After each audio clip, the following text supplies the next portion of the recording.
चलिए देखिए अगला सवाल क्या है, कहता है एक कार विराम से शुरू होती है। एक कार विराम से शुरू होती है, मतलब विराम से शुरू हो रहा है मतलब प्रारंभिक वेग, उसका प्रारंभिक वेग क्या हो जाएगा u बराबर क्या हो जाएगा 0। जब विराम में रहेगा कोई भी वस्तु तो उसका प्रारंभिक वेग हो जाएगा 0।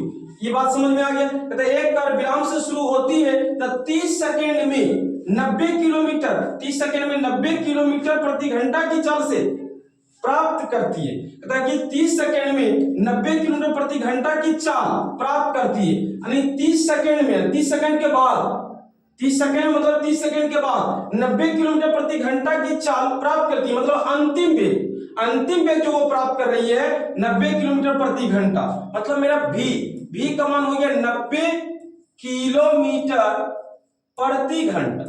अब देखिएगा कि मेरे पास इसका जो मात्रक है किलोमीटर प्रति घंटा में अंतिम वेग का, लेकिन मेरे पास यहाँ जो जितना भी ऑप्शन में दिया हुआ है ये क्या है एसआई मात्रक में दिया हुआ। तो हम क्या करें किलोमीटर प्रति घंटा को मीटर प्रति सेकेंड में बदलने के लिए 5/18 से गुना कर देंगे, तो ये हो जाएगा 18×5 = 90 बराबर 5×25 मीटर प्रति सेकेंड। ये बात समझ में आ गया। आगे कहता है कार का त्वरण क्या हो, कार का त्वरण क्या हो। अब देखिए मेरे पास समय भी दिया हुआ, समय कितना देर है, समय दिया हुआ है 30 सेकेंड, समय कितना दिया हुआ है 30 सेकेंड। अब हमसे त्वरण का मान पूछ दिया, ए का मान पूछ दिया, ए का मान हमें क्या करना है निकालना है।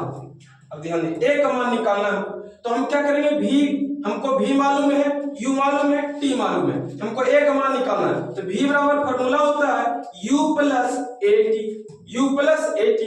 अब देखिएगा v का मान कितना आया मेरे पास 25, यहाँ लिख देते हैं 25 बराबर u का मान कितना है 0 प्लस a का मान निकालना है गुना t मेरे पास कितना है 30।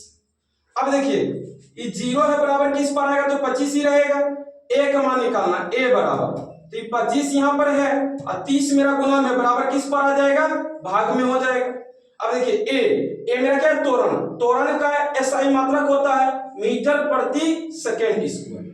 अब देखिए इसको काटेंगे 5 से 25 5 से की 30, तो मेरे पास मान क्या आ गया 5/6 मीटर प्रति सेकेंड स्क्वायर। उम्मीद करते हैं सबको समझ में आया होगा और मेरा ये बी नंबर ऑप्शन आ गया 5/6 मीटर प्रति सेकेंड स्क्वायर। और दूसरा के डी नंबर भी मेरा हो जाएगा आंसर। डी नंबर क्यों हो जाएगा अब ध्यान से देखिएगा, क्योंकि हम मीटर प्रति सेकेंड स्क्वायर अगर हम इसको मीटर और सेकेंड स्क्वायर को हम अगर ऊपर भेजते हैं तो मेरा सेकेंड स्क्वायर का मान यानी 2 का मान क्या ऊपर में जाकर के माइनस में हो जाएगा। अगर नीचे प्लस में रहता तो ऊपर जाकर के क्या हो जाता माइनस में हो जाता। तो उस स्थिति में देखते हैं यहाँ पर भी है 5/6 मीटर पर सेकेंड स्क्वायर। तो अगर देखिए जो ऑप्शन में अगर ये रहेगा अक्सर यही रहता है, अगर वो नहीं रहेगा तो ये भी मेरा आंसर हो जाएगा। उम्मीद करते हैं सबको समझ में आ गया होगा।